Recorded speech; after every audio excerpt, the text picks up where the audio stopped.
మనకి ప్రస్తుతం భారతదేశం మొత్తంలో కూడా చూసుకుంటే ప్రతి చోట కూడా యూరియా కొరత కనిపిస్తూనే ఉంది కదా.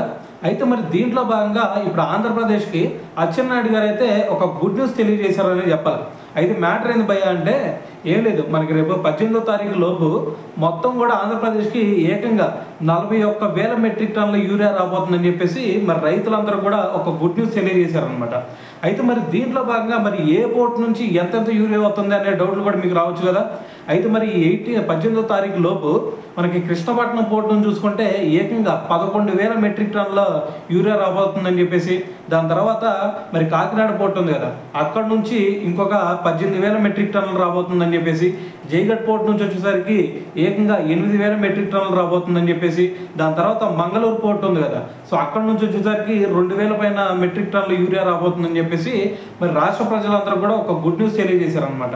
అయితే ఇంకో విషయం మరి ఇక్కడ అచ్చెన్నాయుడు గారు అంటుంది ఏంటంటే మరి మన స్టేట్లో ఏదో మరి యూరియా కొరత బేభత్సంగా ఉందని చెప్పేసి అటువైపు వైసీపీ ఆరోపిస్తూ ఉంది. మరి ఇక్కడ వాళ్ళు ఒక ప్లాన్ వేశారు, ఈ విధంగా యూరియా కొరత ఉంది అని చెప్పేసి ఈ విధంగా మళ్ళీ అల్లర్ల రేగొట్టి వాళ్ళు ఏదో మరి రాజకీయంగా ప్రయోజనం పొందాం అనుకున్నారు. సో మరి ఇప్పుడు చూసుకుంటే మనకి ఏకంగా 41,000 మెట్రిక్ టన్నుల యూరియా అవుతుంది. సో దీంతో వాళ్ళ ప్లాన్లన్నీ కూడా మరి భస్మమైనవి అని చెప్పేసి ఇప్పుడు అచ్చెన్నాయుడు గారు అయితే దీని గురించి మాట్లాడటం జరిగిందనమాట.